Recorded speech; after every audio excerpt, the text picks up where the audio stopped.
Assalamualaikum warahmatullahi wabarakatuh. Waalaikumsalam warahmatullahi wabarakatuh. Alhamdulillahirabbil alamin. Assalatu wassalamu ala asyrafil anbiya'i wal mursalin sayyidina wa maulana Muhammadin wa ala alihi washabihi wasallam ajmain. Amma ba'du.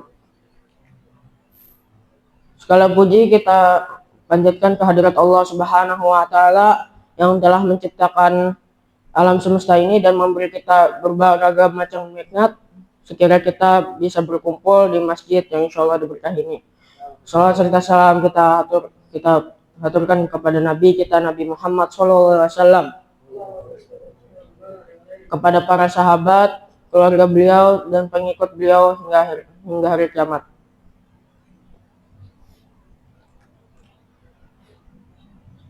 Ada satu hal yang mendasar yang mendorong 3.000 pasukan muslim berani melawan 200.000 pasukan Romawi Bizantium, kemudian menang. Ada yang mendasari tekadnya Imam Syafi'i belajar meskipun kekurangan dana hingga menjadi salah satu dari 4 pendiri mazhab. Ada yang membuat Albert Einstein yang awalnya diremehkan, nggak pintar, menjadi orang yang kalau kita mendengar kata jenius pasti terlewat di pikiran kita. Itulah yang disebut optimis. Maka kultum yang akan saya bawakan hari ini berjudul salah satu kunci keberhasilan adalah optimis. Apa itu optimis? Optimis singkatnya adalah sikap seseorang ketika ingin mencapai sesuatu atau menghadapi sesuatu dengan penuh harap akan berhasil dan sekuat tenaga untuk mencapainya. Inilah yang membuat seseorang dapat memanjat hingga puncak gunung tertinggi sekalipun ia dari dataran jauh dari gunung tersebut. Dan kebalikannya adalah pesimis. Inilah yang membuat seseorang meskipun ia adalah penduduk asli kaki gunung tersebut, ia bahkan tidak mau melangkah sekali saja untuk mencoba mendaki gunung tersebut.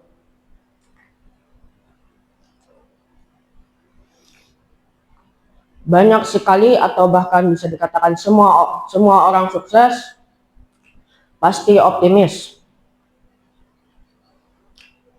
Bila tidak, kita tidak akan mendengar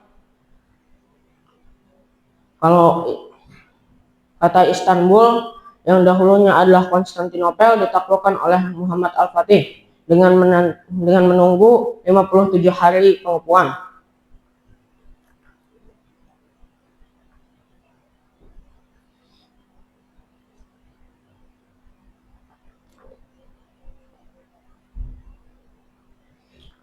Bagaimana cara agar optimis? Optimis itu didorong karena adanya suatu dorongan, entah apakah itu sesuai dengan kenyataan.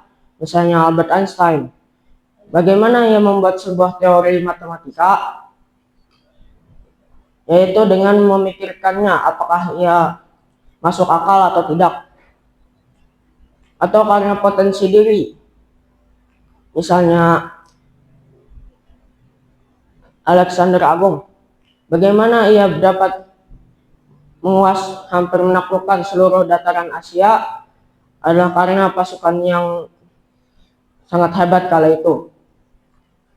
Atau ini adalah dorongan kita agar optimis, yaitu karena Allah Subhanahu wa taala. Memang Allah Subhanahu wa taala tidak memerintahkan kita untuk optimis secara langsung, tapi kita diperintahkan dengan salah satu komponen optimis, yaitu jangan putus asa. sebagaimana Nabi Yakub berpesan kepada anak-anaknya ketika akan mencari Nabi Yusuf dan saudaranya. A'udzubillahi minasyaitonirrajim. Bismillahirrahmanirrahim. Ya bani yazhabu fatahassasu yusmi Yusuf wa akhihi wa la ta'asu min rauhillah. Innahu la ya'asu min rauhillah illa al-qaumul kafirin. Wahai Shadaqallahul azim. Wahai anak-anakku, pergilah dan carilah berita tentang Yusuf dan janganlah kalian berputus asa terhadap rahmat Allah. Sesungguhnya tidaklah seseorang berputus terhadap rahmat Allah kecuali orang-orang kafir. Hasil dari potensi adalah rahmat Allah sekaligus ketetapannya. Allah Subhanahu wa taala berfirman dalam surah At-Tur ayat 48. A'udzubillahi minasyaitonirrajim. Bismillahirrahmanirrahim. Fasbir li hukmi rabbika hina taqum. Fasbir li hukmi rabbika fa innaka bi'ayunina fasabbih bihamdi rabbika hina taqum. Shadaqallahul azim. Maka bersabarlah wahai Muhammad menunggu ketetapan dari Tuhanmu, karena sesungguhnya engkau berada dalam pengawasan kami. Dan bertasbihlah dengan memuji Tuhanmu ketika engkau bangun. Sangat mudah saja Allah membuat seseorang berhasil sekalipun itu dirasa tidak mungkin. Misalkan 313 orang pasukan kaum muslimin melawan 1000 kaum Quraisy di perang Badar. Itu perbandingan yang jauh sekali. Sampai Allah menurunkan bala bantuan berupa malaikat dan beberapa bantuan lain hingga kaum muslimin menang. Apalagi untuk membuat kita pintar. Tahu kisah Ibnu Hajar Al-Asqalani?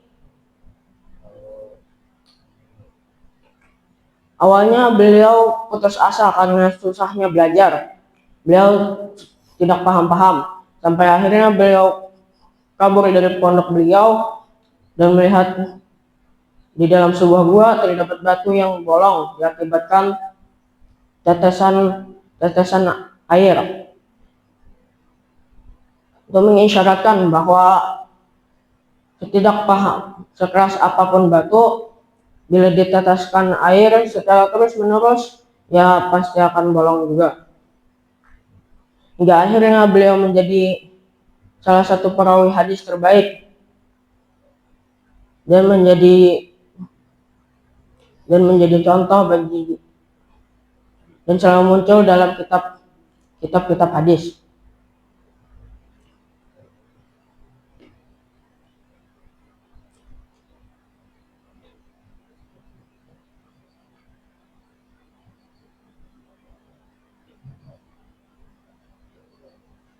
Maka beroptimislah.